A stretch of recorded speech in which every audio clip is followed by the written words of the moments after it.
Hello aspirants, good morning and welcome to daily news analysis of the Hindu and Indian Express. Today the date is 12 February, so let's get started. First thing is direct tax kitty picks up the pace. Now direct tax, GST is the indirect tax, right? But direct tax में important component is income tax and corporation tax. Okay, इसके बाद भी other होते हैं जैसे STT भी होता है बट ऑल विथ इम्पोर्टेंट नहीं है बट ये दो मोस्ट इंपॉर्टेंट है और इनमें काफी ग्रोथ देखने को मिली है। अब दो चीजें होती है, एक होता है आपका ग्रॉस और दूसरा होता है नेट।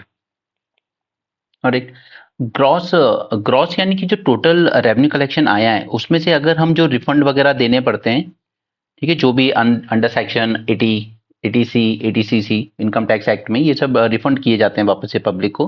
तो इस तरह की जो refund, just a second, just a second, some issue with this pen. Right, इस ग्रॉस में से जब हम रिफंड निकाल देते हैं तो वो बन जाता है नेट टैक्सेस। ओके, तो इसमें काफी ग्रोथ देखने को मिली है और मैंने बजट सेशन में आपको बताया भी था कि इनकम टैक्स में से ज्यादा कलेक्शन आया है rather than corporate tax. Reason क्या था? रीजन ये था कि गवर्नमेंट ने कॉर्पोरेट के लिए काफी रिफॉर्म्स किए थे जिसमें कहा था कि आप पे 22% टैक्स लगेगा जो कि पहले 30% हुआ करता था।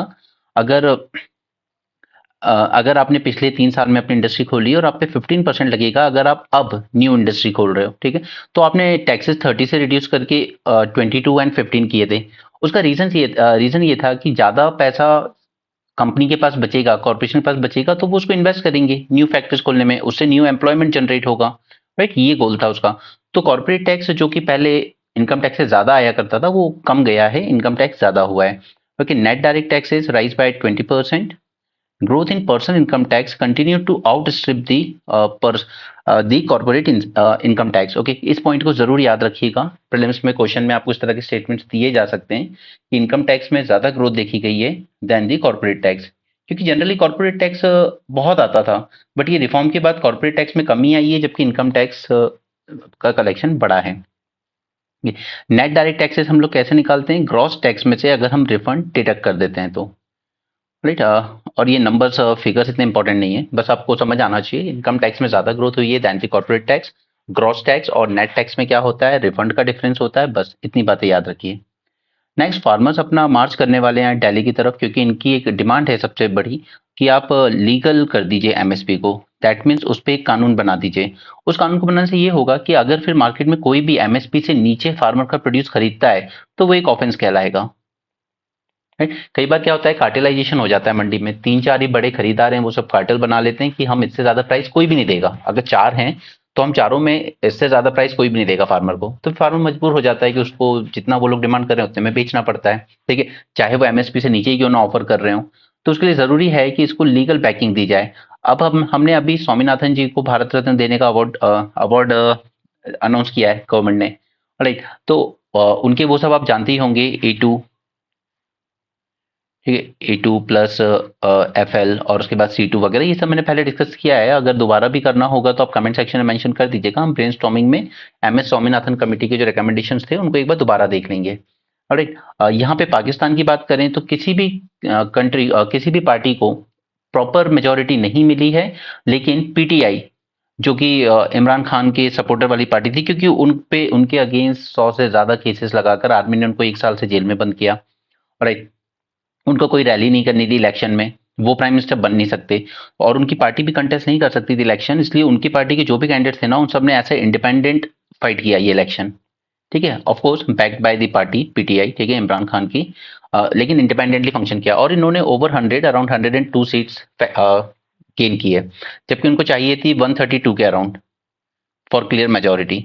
तो क्लियर मेजोरिटी तो इनको भी नहीं आई बट ये लार्जेस्ट पार्टी तो बने। ठीक है, फिर नवाज की पार्टी है, भुट्टो की पार्टी है, बट अल्टीमेटली आर्मी की चॉइस थे मिस्टर नवाज। ठीक है, इसीलिए नवाज के अगेंस्ट जो कैंडिडेट लड़ रहा था इमरान के सपोर्ट से, उसको वो एक केस में फंसा के इन्होंने जेल में भी डाल दिया था। बट अब ये जो फ्रैक्चर मैंडेट आया है, बट पूरी पॉसिबिलिटी है कि भुट्टो एंड नवाज मिलकर बना लेंगे सरकार, बट पूरी पावर अभी भी रह जाएगी आर्मी के हाथ में। बट यहाँ पर पाकिस्तान ने एक चीज दिखा दी है कि what democracy means for them. Okay, Imran Khan was a popular leader, मैंने उनकी कुछ बातें भी बताई थी आपको, जैसे पुलवामा एयर स्ट्राइक के टाइम कि अगर दो न्यूक्लियर वेपन वाली कंट्रीज टकराती हैं, बड़े लेवल की वॉर के लिए जाती हैं तो कितना नुकसान होगा दोनों देशों को। सेंसिबल आदमी थे, अच्छी बातें भी करते थे और आर्मी के अगेंस्ट स्टैंड भी लेना शुरू किया था उन्होंने कि आर्मी का इंटरफेरेंस बहुत ज़्यादा है। वो इंडिया के जो हमारे एक्सटर्नल अफेयर मिनिस्टर हैं एस जयशंकर, उनका स्टेटमेंट, उनका एक वीडियो उन्होंने प्रॉपर वहाँ की पब्लिक रैली में चला के सुनाया कि देखिए इंडिया का फॉरेन मिनिस्टर, इंडिया की फॉरेन पॉलिसी कितनी कितनी डोमिनेटिंग है।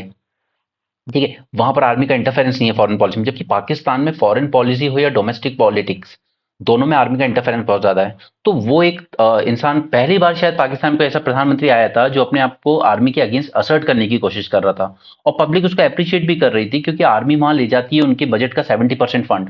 सुपर रिच बन के रिटायर होते हैं उनके आर्मी। वहां लोगों के पास दो ही ऑक्यूपेशन है, या तो वो जुडिशियरी में जाएंगे या वो आर्मी में जाएंगे, क्योंकि इन्हीं दो में सबसे ज्यादा पैसा है उनके लिए।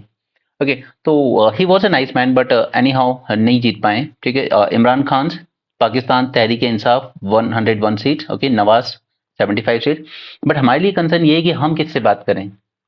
आईएसआई और एजेंसी वगैरह जो उनकी चलती हैं वो आतंकवादियों के साथ अलग ही फंक्शन करती हैं, आर्मी है वो अलग है, पॉलिटिक्स है वो अलग चलती है। जहां तीन तीन पावर सेंटर हो वहां आप किससे बात करोगे पीस के लिए, राइट? वो इंडिया का एक कंसर्न हो जाता है।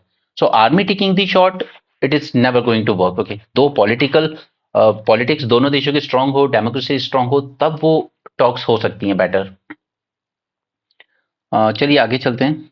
नो सी, ये डेमोक्रेसी में आपको कभी देखने को नहीं मिला होगा पहले 75 ईयर्स तक कि इस तरह से बैरिकेड्स लगाए जा रहे हैं, आयरन नेल्स ठोकी जा रही हैं सड़कों में ताकि ट्रैक्टर ट्रॉलीज आगे नहीं जा सकते। ओके, कंक्रीट बैरिकेड्स लगाए जा रहे हैं ये इतने बड़े बड़े, to stop farmers at Delhi border. यार देखिए, एक डेमोक्रेसी में प्रोटेस्ट करना अलाउ है। आप सिर्फ ज्यादा से ज्यादा ये कर सकते हो कि आप पब्लिक लैंड, जो वैकेंट लैंड होते हैं उनमें जाके बैठिए, वहां प्रोटेस्ट कीजिए। आप सड़क पे नहीं बैठेंगे, आप हाईवे पे नहीं बैठेंगे। आप ट्रैफिक ट्रैफिक मतलब वही पूरा पब्लिक ऑर्डर, हमारे कॉन्स्टिट्यूशन में है ना कि आप freedom of speech, expression, protest ये सब कर सकते हो, लेकिन पब्लिक ऑर्डर को डिस्टर्ब किए बिना। तो आप उनको एक प्रॉपर प्लेस पे भेज सकते हो, सिर्फ कि आप वहां खाली मैदान है वहां जाके बैठिए, प्रोटेस्ट कीजिए। बट इस तरीके से ये सब लगा देना, बैरिकेड्स, आयरन नेल्स ठोक देना सड़कों में कि गाड़ियां आ ही ना पाए, आगे दिल्ली में एंटर ना कर पाए, तो दिस इज नॉट समथिंग जो आपने इस डेमोक्रेसी में शायद पहले कभी देखा होगा। Let's move ahead. Now, just focus on the two words, poor and jobless youth. Okay, painting the big picture, what's luring the poor and jobless youth in spraying pro Khalistan graffiti? Now, look at this: Khalistan referendum, Zindabad, Delhi, Bangia, Bania. I don't know Punjabi. Okay, बनेगा पाकिस्तान खालिस्तान ऐसे ही कुछ है। Okay, ये उनके behalf में लिखे गए SDF के। तो एक तो पुअर, दूसरा जॉबलेस, और एंड डोंट फॉरगेट पंजाब में जो ड्रग्स की प्रॉब्लम है, ये तीन ही वो रीजन हैं जिनकी वजह से इस तरह की मूवमेंट्स या इस तरह के एजेंडा के लिए उनको रिक्रूट्स मिल जाते हैं। इन तीनों को टैकल करना चाहिए हमारी पॉलिटिक्स को, लेकिन हम नहीं कर रहे हैं वो चीज। ठीक है, जॉबलेसनेस का आप आलम देख ही लीजिए। एक पंजाब से काफी रिक्रूटमेंट्स होते थे आर्मी के लिए, वहां पर भी आप अग्निवीर ले आए। अग्निवीर अग्निवीर ने पता है क्या किया है, डिवीजन कर दिए हैं बिटवीन द ऑफिसर्स। लाइक एक 4 साल की सर्विस देगा, ठीक है, उसके बाद अगर वो परमानेंट हो जाता है तो जो परमानेंट हो जाते हैं 15 साल की सर्विस देते हैं। इन दोनों में बहुत डिफरेंस है। अगर इनकी सैलरी वगैरह की बात करें, देखिए 1 साल ट्रेनिंग हो गई, उसके बाद 3 साल ये भी सर्विस देगा और इन लोगों के साथ ही देगा। ठीक है, जो परमानेंट वाले होंगे उनके साथ ही 3 साल दोनों सर्विस कर रहे हैं, दोनों हार्श कंडीशन में वर्क करेंगे, दोनों same same condition, same challenges, same threat, सब कुछ सेम होगा, राइट?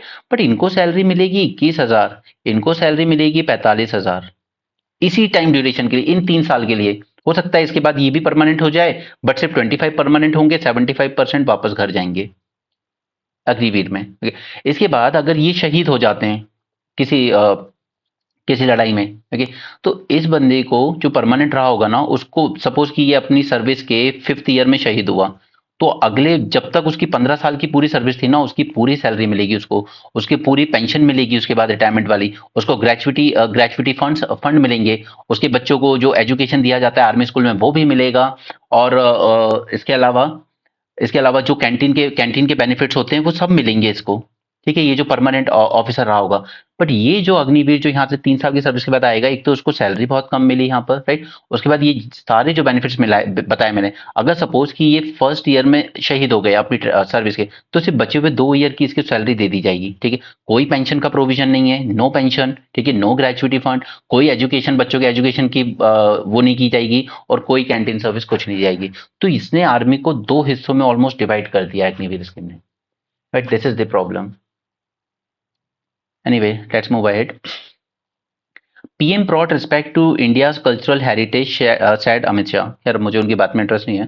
The thing is कि राम टेम्पल बना, okay, construction of Kashi Vishwanath corridor बना वाराणसी में, ठीक है, महाकाल कॉरिडोर बना उज्जैन में, हमारे यहीं बना है, बहुत बड़े लेवल पे बना था, लेकिन एक ही आंधी आई थी बस, एंड सारी ऋषियों की, जो 9 ऋषि थे, उनकी मूर्तियां धर धरा के गिर गई, ओके, क्योंकि अंदर से पूरी पोली थी, राइट। तो करप्शन का तो क्या ही कहें, खैर anyway, development of Kedarnath and Badrinath etcetera, तो ये सब बस कल्चरल रिवाइवल की बात है। अगर कभी मेंस में ऐसा कुछ क्वेश्चन आ जाए तो just give few of this example.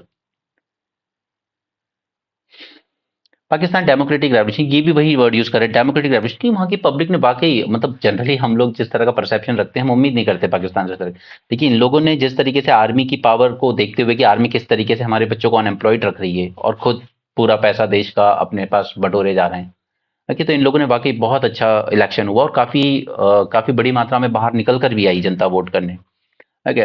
तो ऐसे इमरान खान के साथ प्रॉब्लम, ये सबसे पॉपुलर लीडर है ग्राउंड लेवल पर, इसमें कोई डाउट नहीं, but he will not be able to form a government or become a prime minister. Even though he did not contest the election, his party, PTI, was denied its election symbol on the ballot paper. His party, contesting as independence, has emerged the largest group. Right? इतने चीजें against होने के बाद भी उनकी party independently अपने candidates को उतार कर भी सबसे ज्यादा सीटें ले आई। PTI are claiming the dozens of seats have been stolen from them, उसके अगेंस्ट प्रोटेस्ट भी चल रहे हैं और कोर्ट केसेस भी फाइल किए गए हैं बाय कैंडिडेट्स की हम काउंटिंग में हमारे साथ बेईमानी की गई है, ताकि हमारी सीट्स और कम कर दी गई हैं, वरना शायद स्ट्रेट फॉरवर्ड मेजोरिटी भी ले आते, ओके। इन लोगों ने चैलेंज किए रिजल्ट्स को कोर्ट में, और प्रोटेस्ट भी चल रहे हैं जगह जगह पर, राइट। नाउ इमरान खान ने तो पार्टिसिपेट कर नहीं पाए थे इलेक्शनरिंग में, his name can not even be mentioned on television, okay, इस लेवल का के चैलेंजेस थे उनके अगेंस्ट। इनके अगेंस्ट केस हैं करप्शन के, getting married illegally, revealing state secret and so on, and over 170 other cases are filed against him, okay.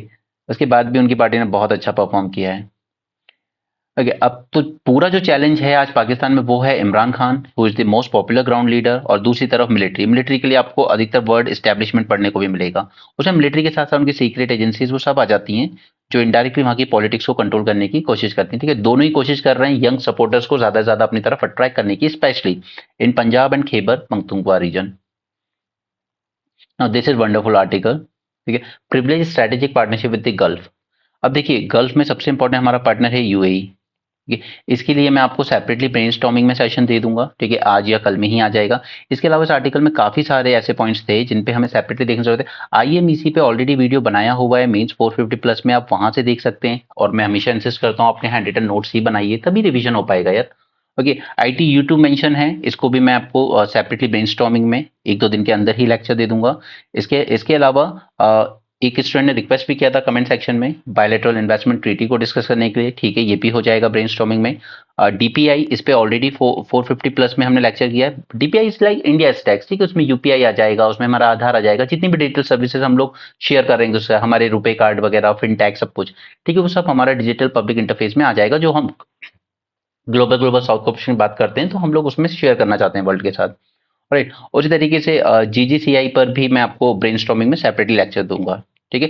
तो हम लोग यहाँ से 1, 2 एंड 3, ठीक, ये 3 टॉपिक हम लोग ब्रेनस्टॉर्मिंग में करेंगे आज, और आईएमईसी एंड डीपीआई ये ऑलरेडी 450 प्लस में किया जा चुका है, क्लियर। चलिए यूएई की बात करते हैं। तो प्राइम मिनिस्टर यहाँ पर विजिट करेंगे यूएई में, इनॉग्रेटिंग ए टेम्पल जो बनाया गया है बाय पुरुषोत्तम स्वामी नारायण संस्था इन आबू धाबी, क्योंकि ये प्राइम मिनिस्टर की 7th विजिट होगी since 2015 and 3rd visit in last 8 month. तो ये कहीं ना कहीं दिखाता है कि यूएई के साथ हम लोग क्यों इतना ज्यादा अच्छे हमारे रिलेशन हुए जा रहे हैं। देखिए, एक टाइम था जब सऊदी अरेबिया एंड यूएई, जो कि सबसे हैवी वेट कंट्रीज हैं पूरे उस रीजन में, ठीक है, मिडिल ईस्ट में। लेकिन ये यूएई यानी कि जहाँ पर दुबई, सऊदी अरेबिया, शारजा इस टाइप के सिटीज हैं, ठीक है, इनके साथ हमारा रिलेशन पहले से भी काफी अच्छा रहा है। लेकिन सबसे अच्छा देखने को मिला जब हमने आर्टिकल 370 को रिवोक किया, रिवोक तो नहीं कहूंगा, उसमें हमने जो चेंजेस किए, स्पेशल स्टेटस हटा दिया। ओके, इसके अगेंस्ट कोई क्रिटिसिज्म नहीं किया इन दोनों कंट्रीज ने, जबकि पाकिस्तान को उम्मीद थी कि ये गल्फ कंट्रीज बहुत क्रिटिसाइज करेंगे इंडिया को और उसका सपोर्ट करेंगे, बट दोनों ही कंट्रीज ने नहीं की। ओके, तो ये पहला पॉइंट है जो आप मेंशन करेंगे कि ये दिखाता है कि एक स्ट्रैटेजिक अंडरस्टैंडिंग कितनी अच्छी है। यूएई ने साफ कहा था कि ये इंटरनल मैटर है इंडिया का, वो जाने, हम नहीं बोलना चाहते कुछ। स्ट्रैटेजिक पार्टनर्स हैं दोनों। यहाँ पर 27 एकड़ में जो टेम्पल बन रहा है, this land was donated bye UAE president himself. Okay, and this will be the second big Hindu temple in UAE after after एक टेम्पल खोला गया था दुबई में लास्ट अक्टूबर 22 में, ठीक है। तो this will be the second temple, पहला वाला दुबई में खोला गया, ये वाला अबू धाबी में खोला जा रहा है। ओके, वर्ल्ड गवर्नमेंट सबमिट हो रहा है यहाँ पर 14 फरवरी को, उसके गेस्ट ऑफ ऑनर होंगे हमारे prime minister. The convergence of ideas on global climate issues COP 28 summit भी हुआ था और दोनों ने साथ में लॉन्च भी किया ग्लोबल ग्रीन क्रेडिट इनिशिएटिव, ठीक है। इसको मैं आपके साथ ब्रेनस्टॉर्मिंग में आज ही डिस्कस कर दूंगा। ब्रेनस्टॉर्मिंग का मोटिव, पहले देखिए, पहले मैं कोशिश करता था कि एक साथ 3-4 टॉपिक ले लें, लेकिन सेपरेट लेने से बेनिफिट ये होगा कि एटलीस्ट जब भी ये चीजें रिपीट होंगी दोबारा न्यूज़पेपर में, तो एटलीस्ट आपसे ब्रेनस्टॉर्मिंग लिस्ट में जाना है, वहां पे टॉपिक का नाम ऊपर ही दिख जाएगा आपको, आप उसको वहां से रिवाइज कर सकते हो। बाकी अगर खुद के हैंड रिटन बना चुके हो पहले, तो वो सबसे बेस्ट चीज है, उससे बेटर कुछ नहीं हो सकता। Next, bilateral trade grew to $85 billion in 22-23। UAE India's third largest trade partner है हमारा। अब यहाँ पर पॉइंट कंफ्यूज नहीं होना, इंडिया का थर्ड लार्जेस्ट ट्रेडिंग पार्टनर है यूएई, ओके, और इंडिया का सेकंड लार्जेस्ट एक्सपोर्ट डेस्टिनेशन है एंड फोर्थ लार्जेस्ट इन्वेस्टर है इंडिया का। ओके, तो ये पॉइंट याद रखिएगा, इसी से इंट्रोडक्शन बनते हैं आपके, इसी से मेंस 450 प्लस में आपके टॉपिक तैयार होते हैं अल्टीमेटली, ठीक है। न्यूज़पेपर करंट अफेयर से ही हम लोग पिक करते हैं मोस्टली पॉइंट्स, ताकि आप उसको फेमिलियर भी हो सको और आप ये समझ सको कि न्यूज़पेपर एनालिसिस मिस क्यों नहीं करना चाहिए। देखिए वो एक, यार देखो ऐसे तो बहुत सारे हैं यूट्यूब पे, बट द थिंग इज कि एनालिसिस ऐसा हो जो पूरी तरीके से आपकी यूपीएससी की डिमांड पर ही फोकस हो। ऐसे नहीं, ऐसे तो न्यूज़ कराने के लिए तो फिर आप करवाते रहो दिन भर। Anyway, so third largest trade partner UAE हमारा, ठीक है, third largest trade partner, second largest export destination and fourth largest investor, ठीक है।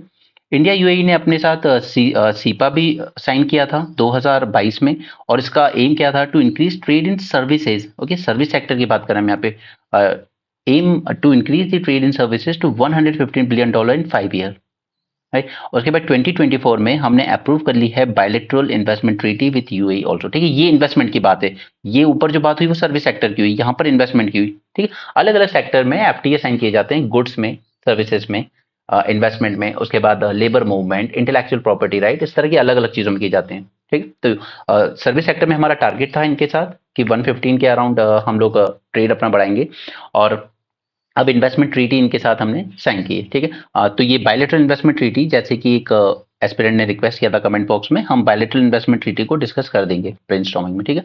फिनटेक यानी कि रुपे कार्ड, ठीक है, जो कि एक कंपोनेंट है हमारा डीपीआई का, अगेन ये मेंस 450 वीडियो में मिल जाएगा, वहां से देख लेना। Is accepted in the UAE, so RuPay card India का है, right, as a Visa card, Mastercard, ये सब फॉरेन के, बट रुपे कार्ड यहाँ पर एक्सेप्ट होगा आपसे यूएई में, so that is good thing.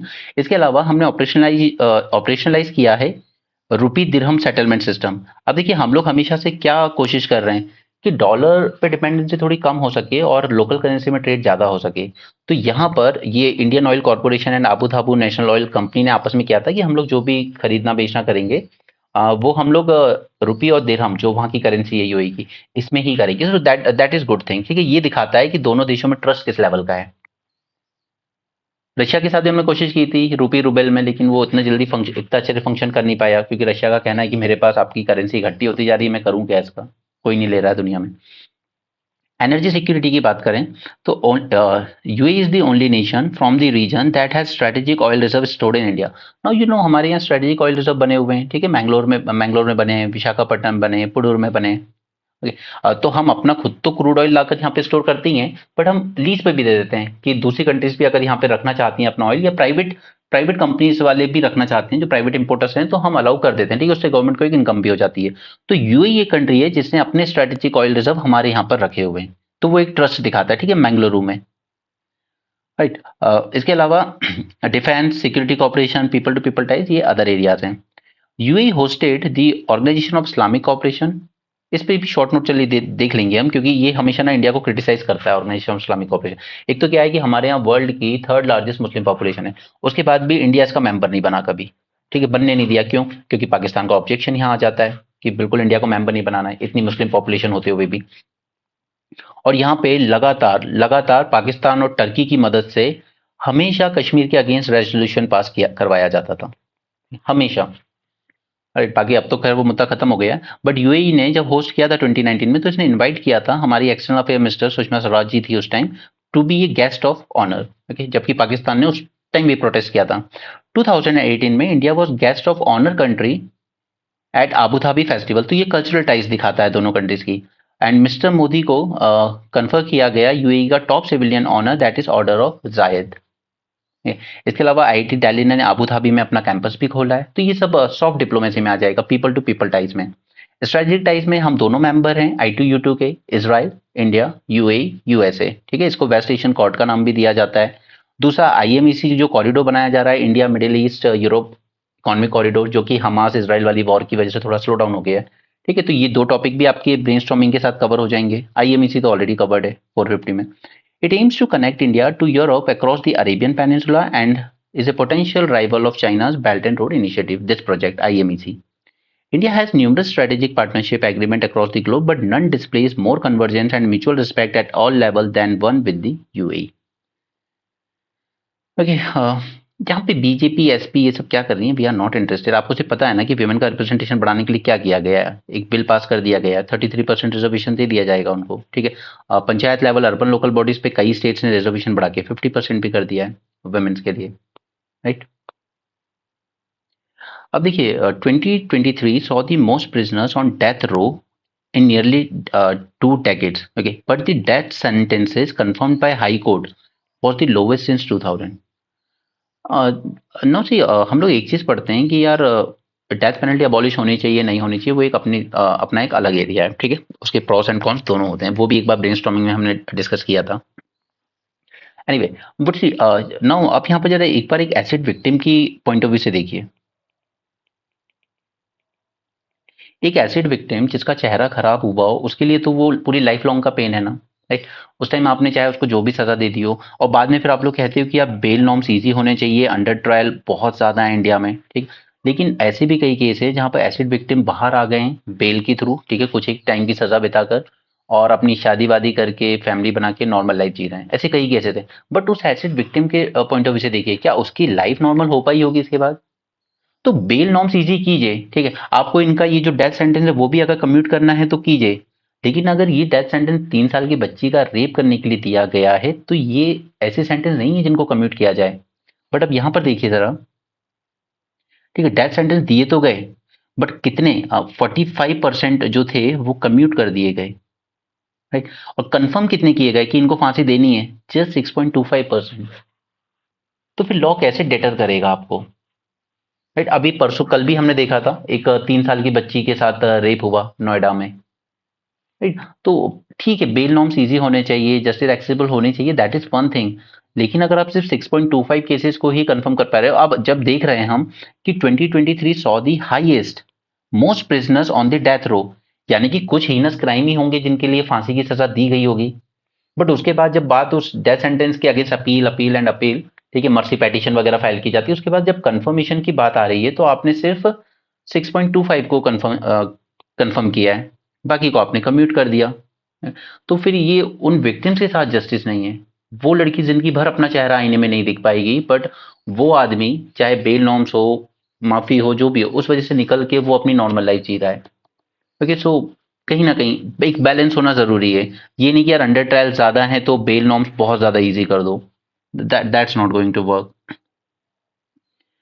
Okay, now यहाँ पर एक और चीज देखनी है जो आपको एग्जाम में पूछी जा सकती है। सबसे ज्यादा डेथ दी गई है चाइना में, सेकंड पे ईरान में, थर्ड में सऊदी अरेबिया में, ठीक? और ये टॉप 10 है, इसमें इंडिया कहीं नहीं आता। And this chart shows the number of death penalty cases confirmed each year. Okay, तो देखिए पहले इतने कंफर्म किए जाते थे, यहाँ पर भी इतने कंफर्म किए जाते थे, यहाँ पे तो जीरो पे आ गए हो, कोई भी केस कंफर्म नहीं किया आपने डेथ पेनल्टी के लिए। तो ये सही है गलत ही, human inhuman that is second thing, but उस विक्टिम के जस्टिस पॉइंट ऑफ व्यू से भी जरूरी है। कोई 3 साल के बच्ची का रेप देखकर और फिर उसके दिमाग पर जो असर पड़ेगा पूरी लाइफ, वो चीज, और फिर सामने वही विक्टिम उसको कुछ साल बाद दिखाई दे बाहर घूमता, तो दैट्स हॉरिबल थिंग। एनीवे, चलिए यहाँ पर आ जाते हैं। ये वही जीडी की कंपैरिजन वगैरह कर रहे हैं। देखिए आईएमएफ ने वार्न किया है इंडिया को कि आपका जो डेट है वो बहुत ज़्यादा बढ़ता जा रहा है। मैंने आपको बताया था कि हम लोग के यहाँ 2014 से पहले 50-60 साल में हमने सिर्फ 55 लाख करोड़ का लोन लिया था कि, बट हमने अगले 9 साल में 150 लाख करोड़ से ज़्यादा का लोन ले चुके हैं। आज 200 लाख करोड़ से ऊपर का लोन है इंडिया पे। कि तो आईएमएफ ने वार्न किया था इसके अगेंस्ट, बट गवर्नमेंट क्लेम करती है हमने तो बिल्कुल इकोनॉमिक टर्न अराउंड कर दिया। व्हाइट पेपर जैसे स्टूपिड चीजें ले आते हैं कि उनके टाइम ऐसा हुआ वैसा हुआ, तो ऑल दैट नॉनसेंस। मैंने कंपैरिजन, एक रफ कंपैरिजन आपको बताया था, बट ऐसा कंपैरिजन कभी आपको एग्जाम में नहीं पूछा जाएगा। तो just don't waste your time in looking all this data, कि जो आपके एग्जाम के काम का है वही करो। एनीवे मैं आपके साथ ये सब नहीं करवाता हूँ, बट प्लीज इसको देख लिया कीजिए, क्योंकि अगर पूरे साल आपने किया उसमें से अगर एक क्वेश्चन भी आता है तो it is worth. Okay, so सीधे क्वेश्चन आंसर फॉर्मेट में ही है वो, तो don't ignore it. Now average annual sittings in Lok Sabha down to 55। अब ये बताता है कि साल में सिर्फ 55 दिन लोकसभा लग रही है, तो कहाँ से कौन से डिबेट हो जाएंगे, कौन से डिस्कशन हो जाएंगे, इसलिए सारे जो बिल हैं वो तुरंत एक्ट बन जाते हैं। और गवर्नमेंट ने उस टाइम तो 142 लोगों को सस्पेंड भी कर दिया था, और सारे वो जो भारतीय न्याय संहिता और ऐसे इंपॉर्टेंट बिल थे, स्पेशली टेलीकम्युनिकेशन बिल जिसने सीधे सीधे आपकी प्राइवेसी पर असॉल्ट किया है, वो सब पास करवा दिए उसने 142 मेंबर्स को सस्पेंड करवा के। और उसके बाद भी जब मिलते हैं तो सिर्फ 55 दिन फंक्शन करते हैं। जबकि वेंकट चिरैया कमीशन जो था हमारा, जिसे आप लोग दूसरे नाम से भी जानते हैं, national commission on reviewing the functioning of constitution, okay, उसने भी कहा था कि मैंडेटरी कीजिए, बाय लॉ मैंडेटरी कर दीजिए कि 100 डेज तो आपको बैठना ही बैठना है। 100 डेज तो लगना ही चाहिए पार्लियामेंट, ठीक है। ये मैंडेटरी करने की बात की थी वेंकट चिरैया कमीशन ने।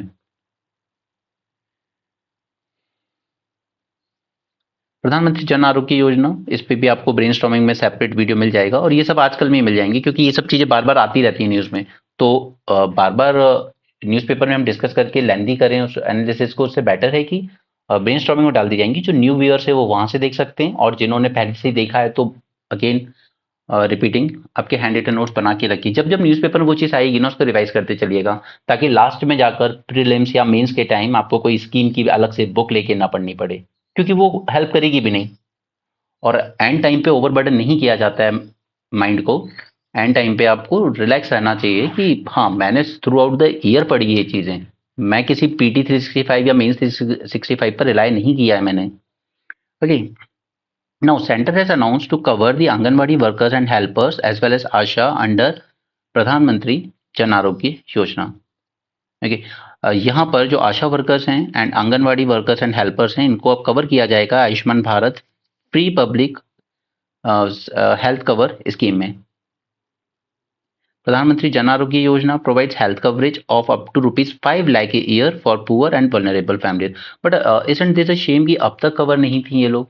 यही तो हर चीज में सबसे आगे थी, चाहे बच्चे की पोलियो वैक्सीनेशन की बात हो, चाहे कोविड के टाइम रजिस्ट्रेशन की बात हो, यही लोग सबसे आगे थे, बट इनको आपने अब तक इंश्योरेंस कवर नहीं दिया था।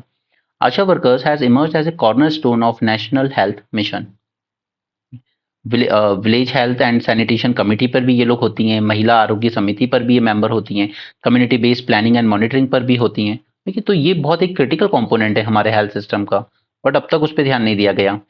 नेक्स्ट ये एग्जाम कराया जाएगा। इसके 3 पर्पस, ठीक है, अभी के लिए 1 साल के लिए इसको डेफर कर दिया गया है क्योंकि रेडी नहीं है, बट इसके 3 पर्पस आप याद रखेंगे। फर्स्ट, ये आपके एमबीबीएस एग्जाम के फाइनल जो सेमेस्टर होते हैं उसको रिप्लेस करेगा, ठीक है, यानी कि इसी के स्कोर से आप अपना जो फाइनल एग्जाम होगा वो ही माना जाएगा, ठीक है, उसको रिप्लेस कर देगा। सेकंड, ये आपको लाइसेंस जो मिलता है प्रैक्टिस करने के लिए, उसका भी टेस्ट यही एग्जाम के स्कोर पे डिसाइड है, ठीक है। अगर आपने एग्जाम पास कर लिया यानी कि आपने फाइनल एमबीबीएस एग्जाम भी पास हो गए और आपका लाइसेंस भी मिल गया आपको, और उसके अलावा यही स्कोर आपके लिए काम करेगा entry to post graduate courses instead of NEET PG. Okay, पहले नीट पीजी का अलग एग्जाम हुआ करता था जब आपको पोस्ट ग्रेजुएशन के लिए जाना है, लेकिन अब ये एक एग्जाम, ये जो नेक्स्ट एग्जाम होगा ये तीनों पर्पस सर्व करेगा। ये आपके फाइनल एग्जाम भी माने जाएंगे, यही आपका लाइसेंस का टेस्ट भी माना जाएगा, और यही आपकी पोस्ट ग्रेजुएट एग्जाम का एंट्रेंस टेस्ट भी माना जाएगा, ठीक है। और एक और पर्पस है कि अगर आप जैसे फॉरेन से डिग्री लेके आते हो और लेकिन आप प्रैक्टिस अब इंडिया में करना चाहते हो, तो उसके लिए भी आपको जो लाइसेंस की जरूरत पड़ती है ना, तो वो यही टेस्ट आपको देना होगा। ऐसा नहीं है कि मैं तो यहाँ के कॉलेज का हूँ ही नहीं, तो मैं काहे को फाइनल एग्जाम दूंगा, ठीक है, या मुझे तो पीजी करना नहीं है, मैं क्यों दूंगा। लेकिन आपको लाइसेंस तो चाहिए ना प्रैक्टिस के लिए बॉस। ठीक है, तो उसके लिए भी आपको ये देना ही पड़ेगा। क्लियर। जैसे कई बच्चे यूक्रेन से आए थे उस टाइम एमबीबीएस कर रहे, चाइना से भी कई बच्चे करते हैं। इस जगह का नाम याद रखिएगा, सेनेगल में है और डकर नाम से, ठीक है, इसको याद रखिएगा। वहाँ पर थोड़े प्रोटेस्ट वगैरह चल रहे हैं, मतलब बहुत ज़्यादा प्रोटेस्ट चल रहे हैं, थोड़े क्या। नाउ आई ऑलवेज से ना, Trump Trump is a typical man, मतलब इसका कोई भरोसा नहीं। अब वो बोल क्या रहा है कि उसका हमेशा से एक एलोगेशन रहा है कि नाटो में आधे से ज़्यादा फंडिंग यूएसए देता है और जो बाकी यूरोपियन कंट्रीज है ये लोग फंड नहीं देते। ठीक है, मतलब हम इनकी सिक्योरिटी भी करें। ठीक है, नाटो का पूरा पर्पस क्या है, ये जो आपका यूएसए कनाडा है यहाँ पर, ठीक है, इधर पूरा आपका यूरोप है, इन दोनों नाटो है ना, नॉर्थ अटलांटिक, ये पूरा अटलांटिक ओशन है। ठीक है, तो ये पूरी प्रोटेक्शन की गई है कि अगर यूरोप की किसी कंट्री पे अटैक होता है तो वो पूरे नाटो पे माना जाएगा अटैक। लेकिन ये नाटो कंट्रीज ना फंडिंग नहीं, ये यूरोपियन कंट्रीज में ज्यादा फंड नहीं देती क्योंकि ये बहुत पीसफुली रहते हैं, यूएसए लगा रहता है दुनिया भर में धमाल करने।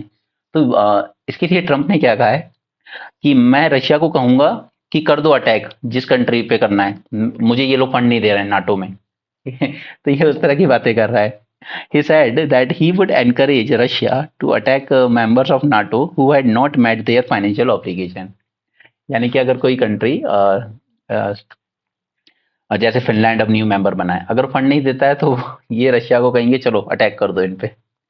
सो that kind of person mister Trump is. Anyway, Rafah आपको पता है ये सबसे बड़ा रेफ्यूजी कैंप है इस वक्त गाजा पे, और नेतन्याहू ने कहा है कि मैं सेफ पैसेज दे दूंगा पैलेस्टीनियंस को अगर रफा पे ऑपरेशन करने आती है हमारी आर्मी। वो करेगा ही खैर, आती क्या है। यहाँ पे श्रीलंका का मैंने आपके साथ म्यांमार वाला जो ब्रेनस्टॉर्मिंग सेशन किया था उसमें मैंने आपके साथ डिस्कस किया था कि श्रीलंका ने 1 साल का मॉरेटोरियम लगाया हुआ है।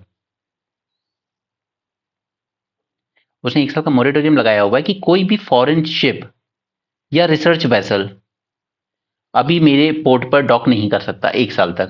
तो ये माना जा रहा था कि शायद ये इंडिया के प्रेशर में ही किया है इन्होंने। ओके, तो इनने कहा है कि नहीं नहीं, there was no pressure from India और ऑब्जेक्शन फ्रॉम चाइना, ये सब हमने अपने खुद के लिए किया है। ठीक है, क्योंकि हमें आपके साथ कोलैबोरेशन इन्वेस्टमेंट चाहिए, सिर्फ लोन नहीं चाहिए। इंडिया ने ऑलमोस्ट $4.5 बिलियन तक का लोन दिया है श्रीलंका को निकालने के लिए मुसीबत से। ओके, तो मतलब इंक्लूडिंग आईएमएफ से जो हमने सैंक्शन करवाया है। ओके, तो ये कह रहे हैं कि हमें सिर्फ इंडिया से लोन या ग्रांट्स इस टाइप की चीज़ें नहीं चाहिए, हमें आपसे कोलैबोरेशन चाहिए, इन्वेस्टमेंट चाहिए। जैसे अडानी अडानी ग्रुप ने एक इन्वेस्टमेंट किया है वहां पर एक पावर प्रोजेक्ट में, राइट, इस तरह की चीज़ें।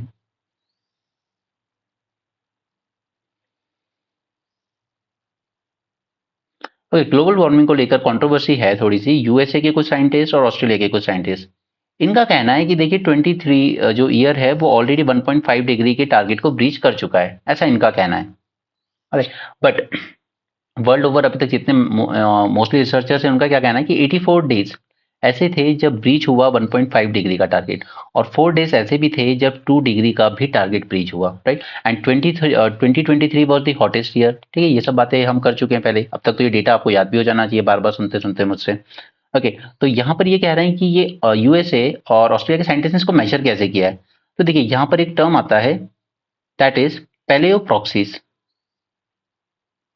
ये एक टेक्निक होती है that uses chemical evidence stored in organic matter like corals में जो केमिकल एविडेंस हैं, स्टैलेक्टाइट्स, स्टैलेगमेटाइट्स, ये सब आप जानते हैं ना, स्टैलेक्टाइट्स एंड स्टैलेगमेटाइट्स। ठीक है, वो जो ऐसे बन जाते हैं आइस में, इस तरह की चीजें। ठीक है, तो इन सब में जो ऑर्गेनिक मैटर होता है उसको स्टडी किया है, उसी को कहते हैं हम लोग टेक्निक पैलेओप्रॉक्सिस। ठीक है, तो ये याद रखिएगा, इस तरह के टर्म्स यूपीएससी ने बहुत पूछे हैं आपसे, बहुत ज्यादा पूछे हैं प्रीलिम्स में। ठीक है, पैलेओप्रॉक्सिस, इस टर्म को याद रखिएगा।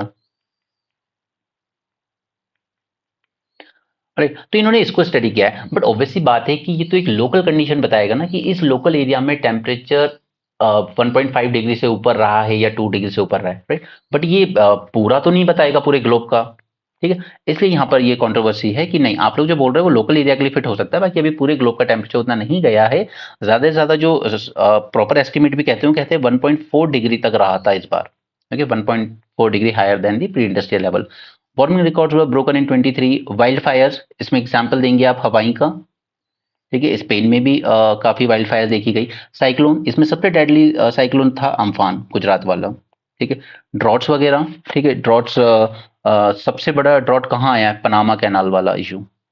ये पनामा कैनाल वाला, अब आप सोचेंगे कि ये तो दो सी को जोड़ रहा है ना, इधर से पैसिफिक ओशियन, इधर से अटलांटिक ओशियन, बीच में है पनामा कैनाल, ठीक है। तो आप सोचेंगे कि यहाँ पनामा कैनाल पे क्या फर्क पड़ रहा है ड्रॉट आने से। तो ये मैं आपको अलग से ब्रेनस्टॉर्मिंग में छोटा सा सेशन कराऊंगा, 10 मिनट्स में आपको एक्सप्लेन कर दूंगा कि क्यों ड्रॉट आने से पनामा कैनाल में शिप्स नहीं जा पा रही, ठीक है। क्योंकि वो अलग तरीके से फंक्शन करता है, स्विस कैनाल जैसा नहीं है, वो अलग तरीके से फंक्शन करता है, ठीक है। तो ड्रॉट आने से पनामा कैनाल पे शिप्स का ट्रैफिक रिड्यूस हो गया। उसी तरीके से फ्लड्स, तो पूरे नॉर्थ इंडिया में फ्लड्स आए इस बार, राइट। तो ये सारे एग्जाम्पल आपको कोट करने चाहिए जब भी आप अपने आंसर्स लिखते हो कि ये जो क्लाइमेट चेंज हो रहा है उसके कितने क्लियर विजिबल इम्पैक्ट या रिजल्ट हमने इसी साल देखे हैं। ओके, ये ऑस्ट्रेलिया एंड यूएसए के साइंटिस्ट ने कहा। पैलियोप्रॉक्सी आप प्रीलिम्स के लिए याद रखेंगे, ठीक है। Paleoproxies don't directly measure the temperature, पूरे ग्लोब का टेम्परेचर नहीं बता सकते वो कि पूरे ग्लोबल लेवल पे ये बढ़ा है या नहीं बढ़ा है। एल नीनो वगैरह, इसका वार्मिंग इम्पैक्ट, ये सब हम पहले डिस्कस कर चुके हैं, we won't get into that again. Brumation, अब आपको पता है कि पोलार बियर जो होता है वो चला जाता है हाइबरनेशन के मोड में, राइट। हाइबरनेशन में चला जाता है ठंडियों में, क्यों?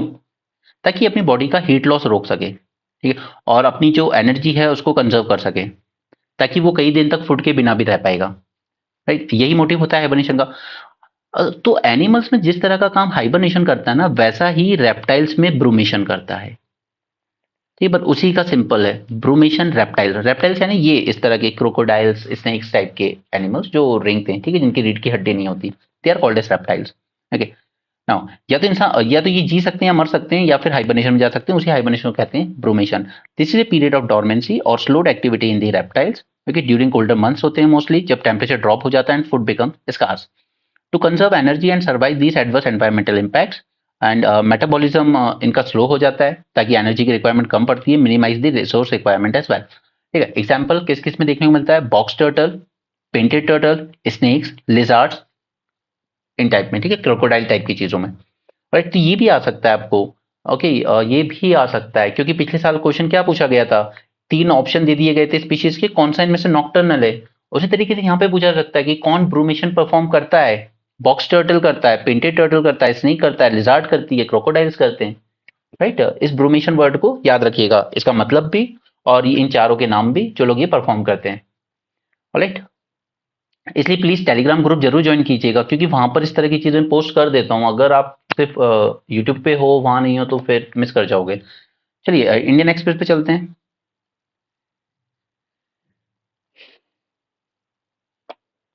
टॉक विद फार्मर्स टुडे, वैसे कल जो हुई थी वो तो फेल हो गई है, तो प्रोटेस्ट तो कर रहे हैं, देखते हैं आज क्या निकल के आता है इस पे। इसके अलावा आबू धाबी में टेम्पल वाली न्यूज़ हम देख चुके हैं। अब देखिए एमपी में जरा करप्शन का लेवल देखिए, काफ़ी नर्सिंग कॉलेज चल रहे हैं जहाँ ना स्टूडेंट है, ना टीचर्स है, ना इंफ्रास्ट्रक्चर है, इवन टॉयलेट्स भी नहीं है, तो फिर चल क्यों रहे हैं?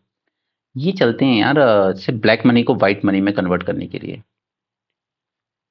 ठीक है। अगर मैं आज एक कोचिंग ओपन कर लूँ जहाँ स्टूडेंट है ही नहीं, ठीक है, लेकिन फिर भी मैं रिसीट बनाए जा रहा हूँ फर्जी एडमिशन के नाम पे कि ये कैश में फीस आई है, ये फीस आई है, उसके बाद फिर मैं उस पर एक इनकम टैक्स भर दूंगा और जीएसटी भर दूंगा, कह दूंगा हो गया काम, ठीक है, मैंने तो टैक्स भरा है, बच्ची है ही नहीं। बट होगा क्या उसमें कि थोड़ा सा जीएसटी, थोड़ा सा इनकम टैक्स भर के मेरा वो पूरा ब्लैक मनी वाइट हो गया। बस वही वही सब करने के लिए इस तरह के फर्जी कॉलेज खोले जाते हैं जहाँ स्टूडेंट नहीं है, कुछ नहीं है, ठीक है। लेकिन आपकी जो फिजिकल फॉर्म में आपका पैसा पड़ा है ना, उसके नाम पे फर्जी एडमिशन दिखाओ, उसके बाद थोड़ा सा टैक्स भर दो, आपका ब्लैक का हो गया वाइट, राइट। तो ये एमपी में ऐसे ही कुछ चल रहा है, कई नर्सिंग कॉलेज चल रहा है जहाँ पर कुछ भी नहीं है। फिर हाई कोर्ट ने कहा इन्वेस्टिगेशन करे सीबीआई इसकी, और इन्वेस्टिगेशन हुई तो ये सब चीजें निकल के आई है।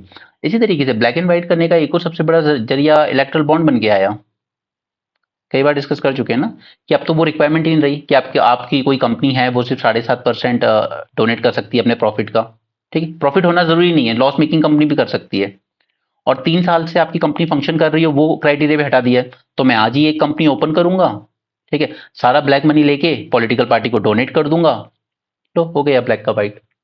पॉलिटिकल पार्टी से कह दूंगा ये मेरा वाइट है, अब वापस निकाल के मुझे दे दो अपना को शेयर काट के। इसलिए आप इंडिया में देखिएगा कि रिकग्नाइज पॉलिटिकल पार्टी तो गिनी चुनी है, but registered political parties over 10,000 है, जिन्होंने कभी इलेक्शन कंटेस्ट भी नहीं किया, फिर क्यों रजिस्टर हुई हैं? सिर्फ ब्लैक को वाइट करने के लिए। कि तो अगर इतना आप लोग जानते हो पढ़ के, तो वो जो वहां बैठे हुए ना टॉप पे, सब जानते हैं अच्छे से कि कैसे करप्शन रोक सकते हैं, बट नहीं रोकना है। सबको पता है लूप होल्स कैसे होता है। तो कोई भी पार्टी, कोई भी गवर्नमेंट क्लेम करे ना हमने ब्लैक मनी के लिए ये कर दिया वो कर दिया, सब फ्रॉड है। जब तक पॉलिटिकल करप्शन नहीं रुकेगा ना, तब तक कुछ नहीं होने वाला। कि पॉलिटिकल करप्शन ही सोर्स है सारे करप्शन का। जैसे एक एलिगेशन लगाए थे आई थिंक महाराष्ट्र के डीजीपी ने, कि उस टाइम जो महाराष्ट्र के होम मिनिस्टर थे वो डिमांड करते थे कि हर महीने 100 करोड़ रुपए भिजवाओ, ऑब्वियसली पॉलिटिकल पार्टी के फंक्शन के लिए हर महीने 100 करोड़। अब वो कैसे होता है, जो हम लोग बीच बीच में देखते हैं कभी कभी कि यार एकदम से अचानक से सड़कों पे गाड़ी की चेकिंग बढ़ जाती है, ठीक है, साल भर डॉर्मेंट रहेगी, फिर बीच में से ऑर्डर आएगा कि पैसे बना के दो, ऊपर चेकिंग शुरू हो जाएगी, हेलमेट के नाम पे, सीट बेल्ट के नाम पे आपसे पैसे लेने शुरू। वो अगर वो चीज इम्पोज करनी है तो थ्रू आउट द ईयर करो ना, सिर्फ बीच बीच में क्यों आते हैं साल के। एक तो ऊपर से टारगेट दिए जाते हैं। और वो खुद डीजीपी ने बोला था कि हमें इस तरह की चीज होम मिनिस्टर ने डिमांड की थी। एनीवे, यहाँ पे बुक फेयर चल रहा है ना, this look at this, Modi selfie point बनेंगे यहाँ भी, ठीक है, बने हैं। अभी ये चीज, ये गलती किसने की थी, यूजीसी ने भी की थी। उसने क्या कहा था, कॉलेज एंड यूनिवर्सिटीज में प्राइम मिनिस्टर के सेल्फी पॉइंट बनाइए, ठीक है। उसी तरीके से मिनिस्ट्री ऑफ रेलवेज ने कहा कि 50 से ज्यादा रेलवे स्टेशन पर मोदी जी के सेल्फी पॉइंट बनेंगे। 3D वाले पॉइंट बनेंगे जिनकी कॉस्ट आएगी 6.5 लाख पर बूथ पर स्टेशन, ओके। एंड 2D बनेंगे जिनकी कॉस्ट आएगी 1.5 लाख पर स्टेशन। अब ये पैसा 6.5 लाख एंड 1.5 लाख, ठीक है, ऐसे 50 स्टेशनों में बनेंगे। ये पैसा आपको रेलवे की सर्विस इंप्रूव करने में बनाना चाहिए या इसमें। पता है पिछले कुछ सालों में जो ट्रेन में जनरल डिब्बे होते थे ना, वो कम कर दिए गए, इसलिए आप देखिएगा कि अब आप स्लीपर तो छोड़िए, आप थर्ड एसी में जाइए, वहां भी आपको विदाउट टिकट लोग आ जाते हैं, क्योंकि जगह ही नहीं है ट्रेन में। स्लीपर को जो जनरल बॉक्स हुआ करते थे वो जानबूझकर कम किए गए। यूजीसी में आपको सेल्फी पॉइंट बनाने, इसका क्या सेंस बनता है। स्कूल कॉलेज के बच्चे वहां मोदी जी के साथ सेल्फी पॉइंट लेंगे, और यही फिर मोदी जी के साथ ही कॉपी करके ओडिशा के सीएम ने भी किया। उन्होंने भी कहा कि सीएम सेल्फी पॉइंट भी बनाओ कॉलेज यूनिवर्सिटीज में। तो ये है आपके टैक्स के पैसे का यूज, ठीक है। उसी तरीके से यहाँ बुक फेयर लगा हुआ है, वहां भी मोदी सेल्फी पॉइंट बनाइए, ठीक है। सो दैट्स व्हाई आई से कि हिटलर ने जो कहा था वो सही कहा था, one who controls the media controls the mind. वो स्कूल के बच्चों की बुक में भी लिखवा देता था, मैं हिटलर को पूरी तरीके से डिवोट रहूंगा, मैं हिटलर का ऑर्डर फॉलो करूंगा। दैट्स हाउ आपका ब्रेन इस तरीके से बनाया जाता है। इसीलिए कहा जाता है इंडिया में इस वक्त डेमोक्रेसी नहीं है, इस वक्त इंडिया में इलेक्टोरल ऑटोक्रेसी है। कोई लेवल प्लेइंग फील्ड नहीं है इस वक्त इलेक्शन में। ये देखिए, बैरिकेड्स लगाए जा रहे हैं, नेल्स लगाई जा रही हैं सड़कों पे, क्रेन्स खड़ी की जा रही हैं रास्ता रोकने के लिए, ताकि फार्मर्स आ ना सकें।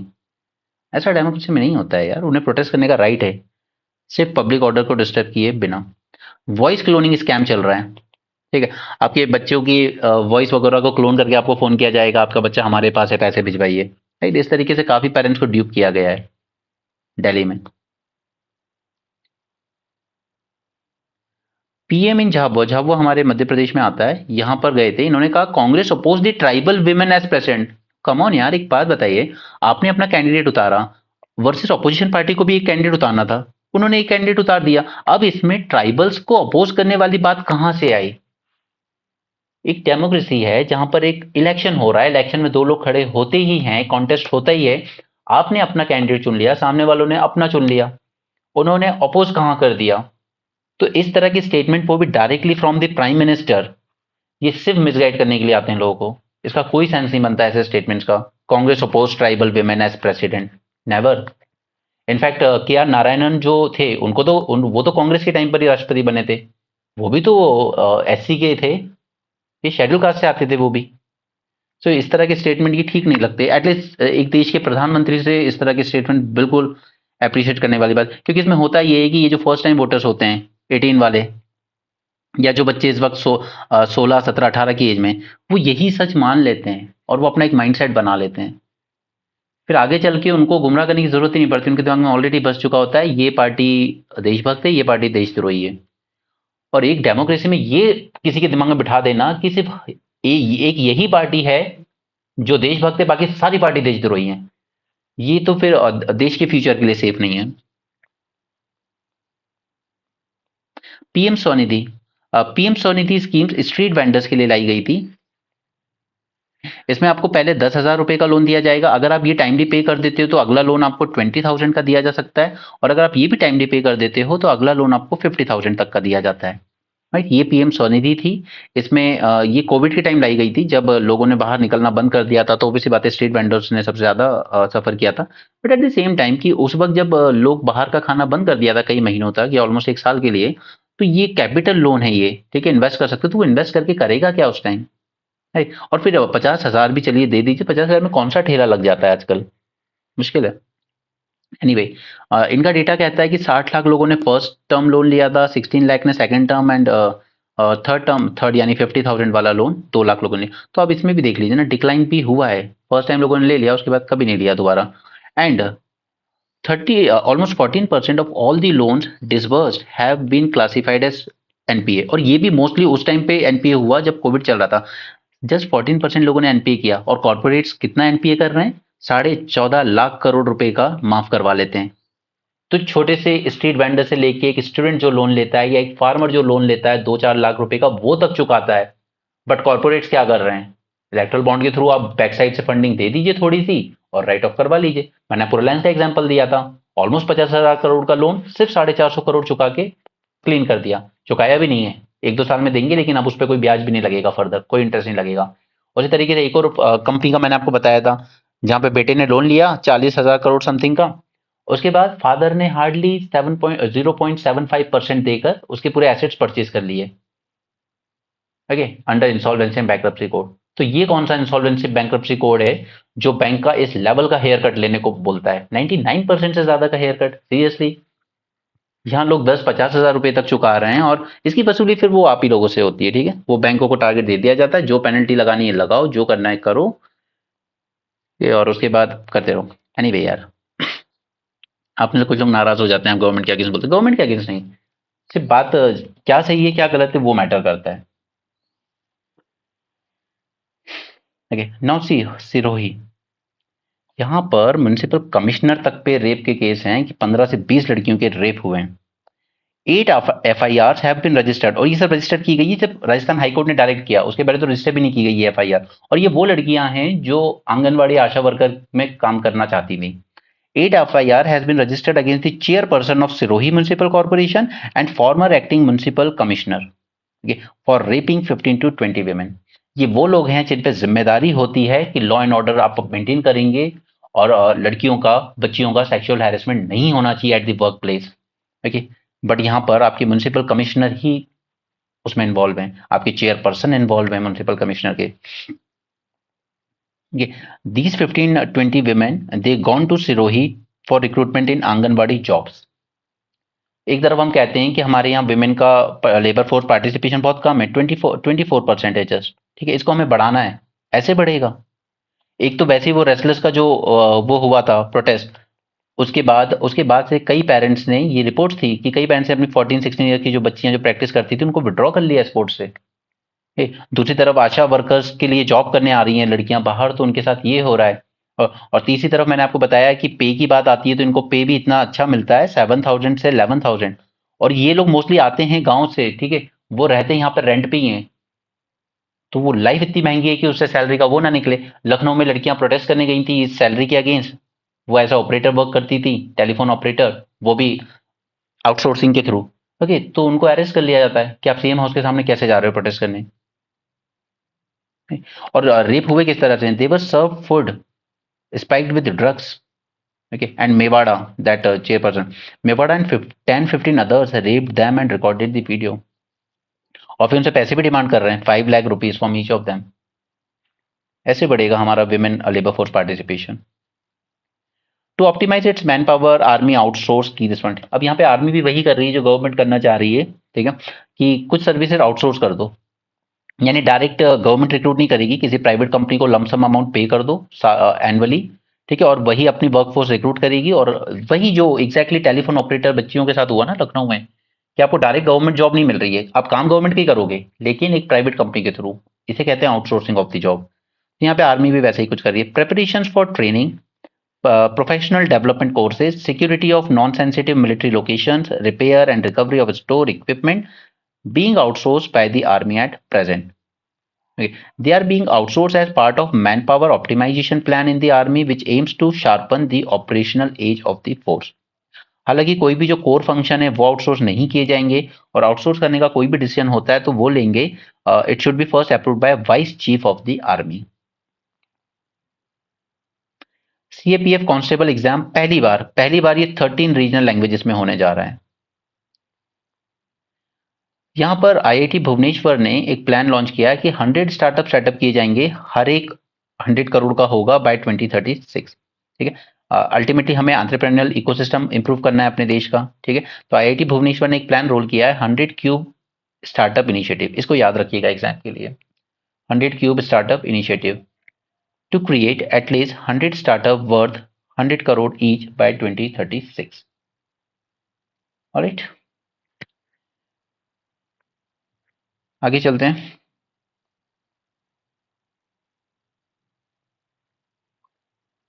ये पाकिस्तान वाला इतना इंपॉर्टेंट, हमें को इतना डेप्थ में नहीं जानना है उसका, ये भी नहीं जानना है।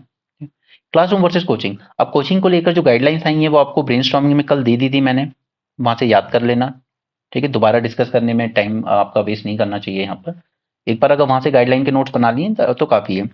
मेन चीज ये है कि देखिए कोचिंग का काम है, पूरा कॉम्पिटेटिव एनवायरनमेंट होता है, वो कोई स्कूल का एनवायरनमेंट नहीं है जहां पर आप लोगों के साथ बातें करो, डिस्कस करो, अपने व्यूज एक्सचेंज करो, एक दूसरे की कंडीशन समझते हो, राइट, एक दूसरे की लाइफ में जो चैलेंजेस है वो समझते हो, वो सब स्कूल का काम है। आपकी मेंटल हेल्थ ये सब ये करना कोचिंग का काम नहीं है। वहां पे आप हार्डली 2-2.5 घंटे के लिए जाते हो, अपना आपको पढ़ाया जाता है ताकि कॉम्पिटेटिव एज गेन कर सको।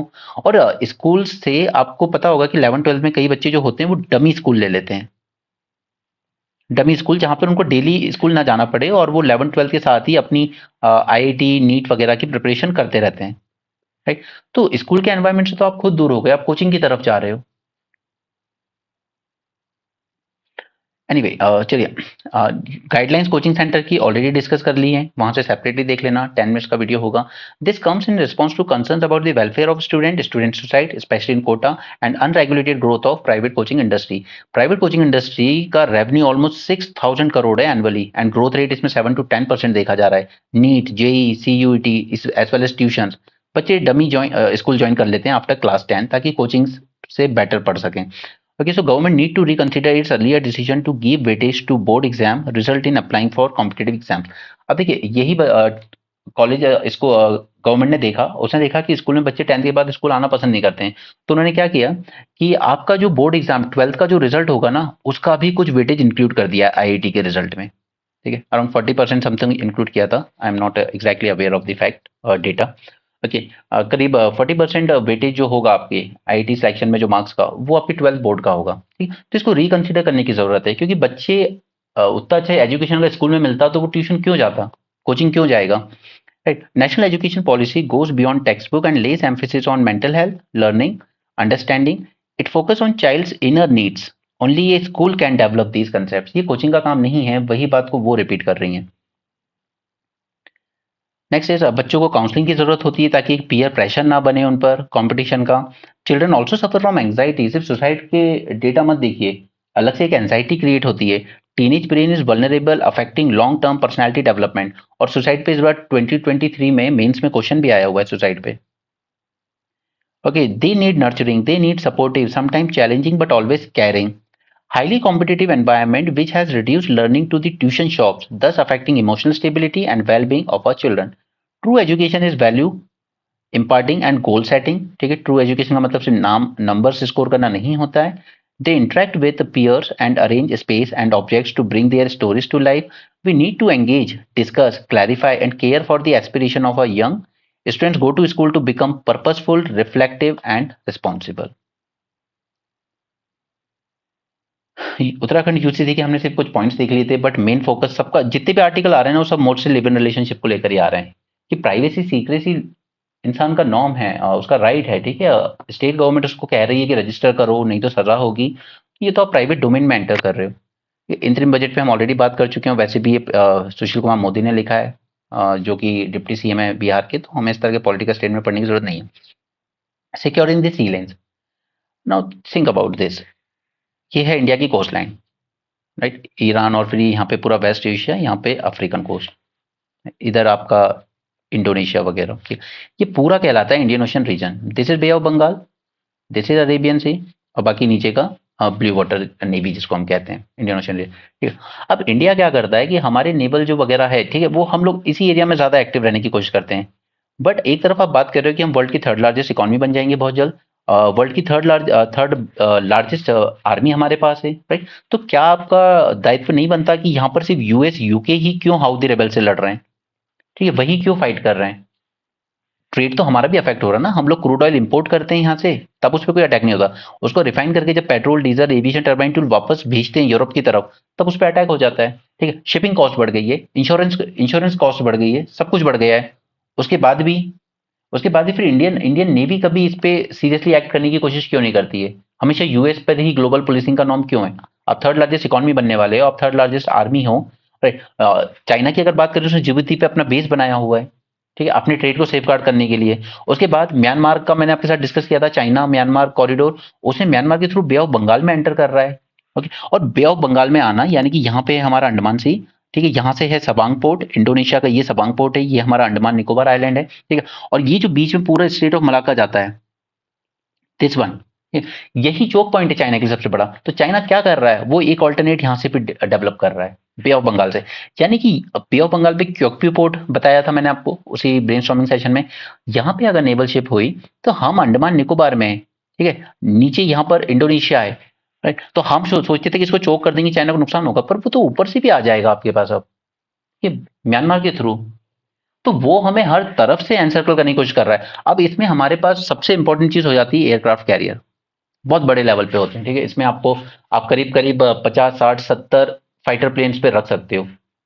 तो हमारे पास अभी दो हैं, और हमें ये मानना है कि हमें तीसरे की भी जरूरत है, तब जाकर हम इस पूरे रीजन को सेफगार्ड कर पाएंगे। एक यहाँ एक्टिव रह सकता है, और दूसरा अरेबियन सी में एक्टिव हो, और तीसरा इंडियन ओशन रीजन में एक्टिव हो, तब जाकर हम अच्छे से सेफगार्ड कर पाएंगे। तो हमें तीसरे एयरक्राफ्ट कैरियर की भी जरूरत है, राइट। तो ये इसका क्रक्स था पूरा।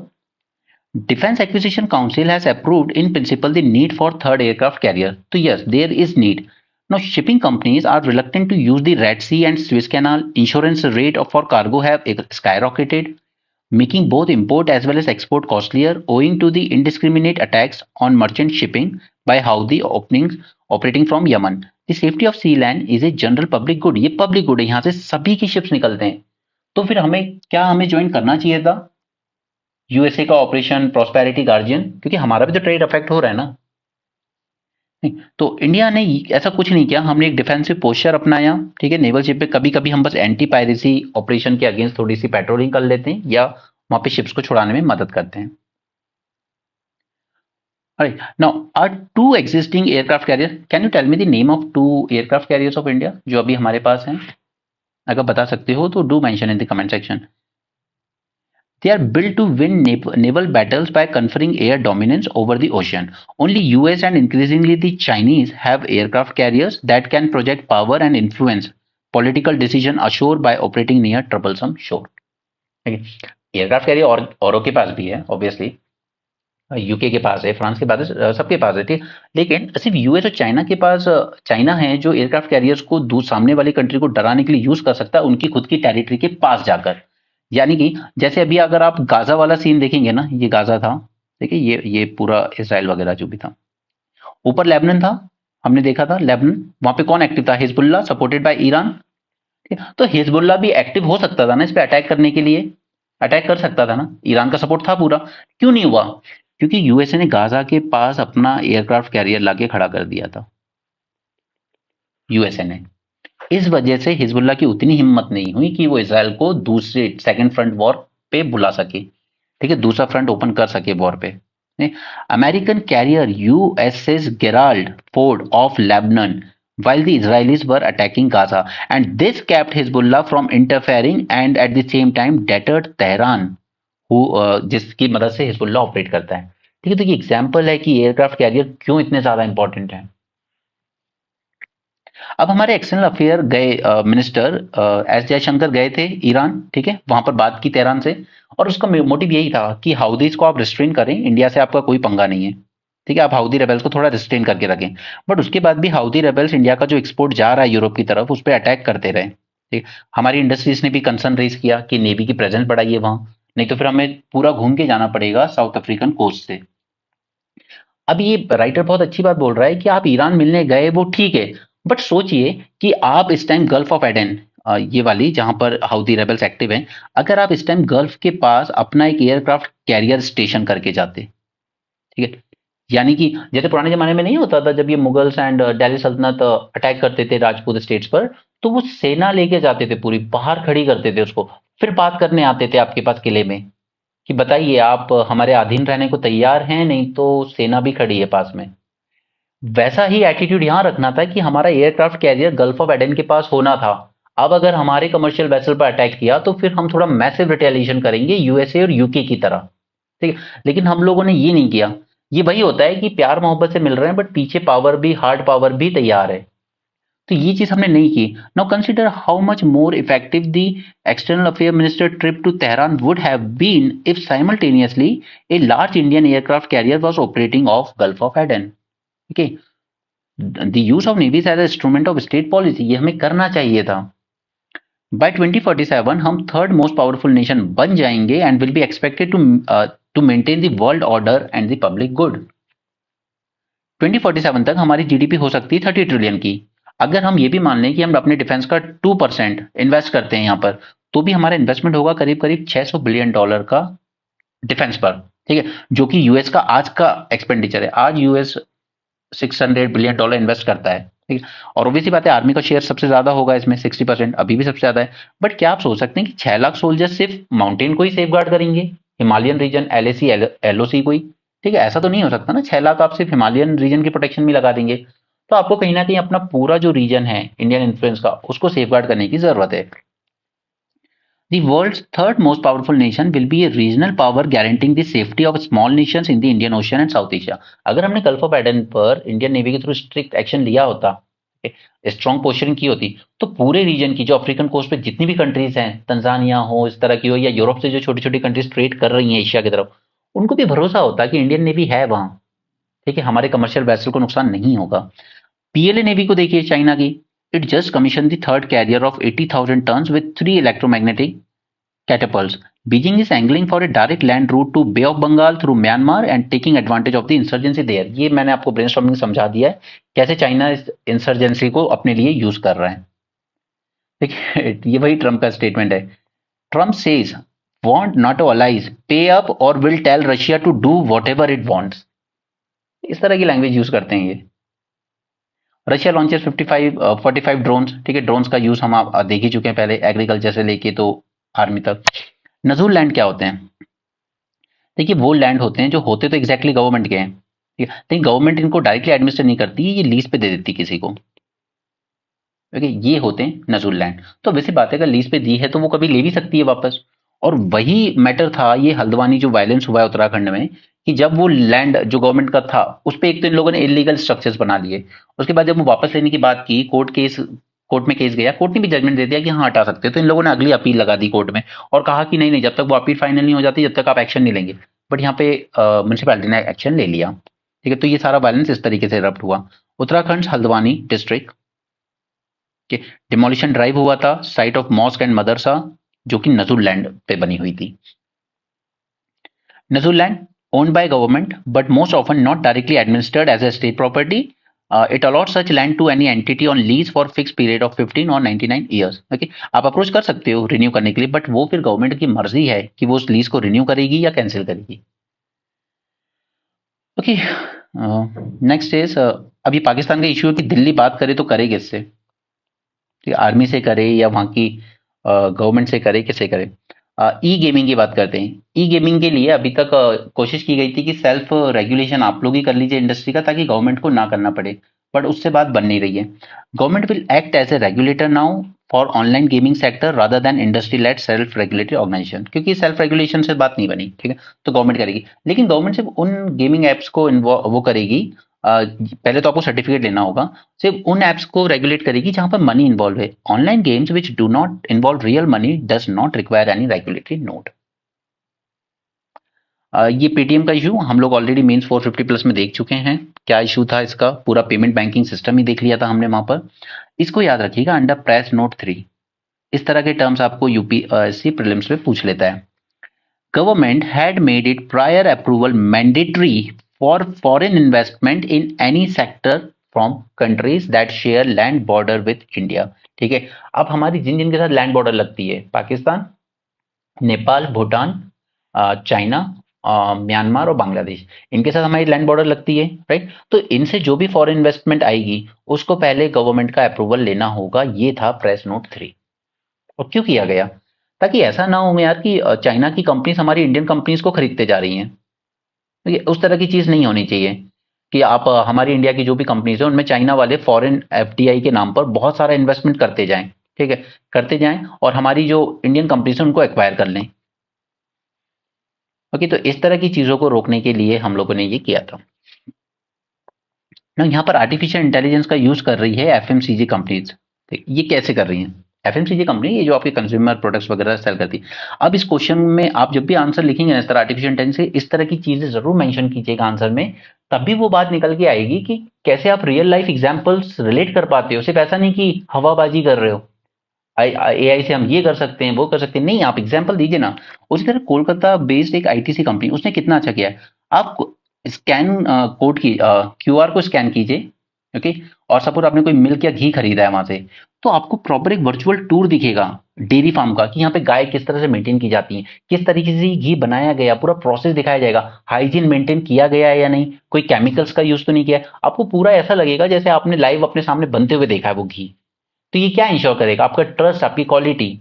ओके, इस तरह के एग्जाम्पल आपके मीन्स के आंसर को बहुत अच्छा बनाएंगे। और इंटरव्यू में अगर आप इस तरह की चीजें बताते हैं, वो बताता है कि आपका डोमेन ऑफ नॉलेज कितना ब्रॉड है। Scan a QR code and get a virtual tour of dairy farm where the products are made. The virtual tour promises a peek into the health of cows, quality of milk produced and the chemical free manufacturing process by dairy products। Okay, तो ये इस company ने launch किया था mission डिजी arc initiative. ये जरूरी नहीं है बट इस कंपनी के नाम पे ये एग्जाम्पल जरूर कोट कीजिएगा आर्टिफिशियल इंटेलिजेंस के यूज की बात आए तो।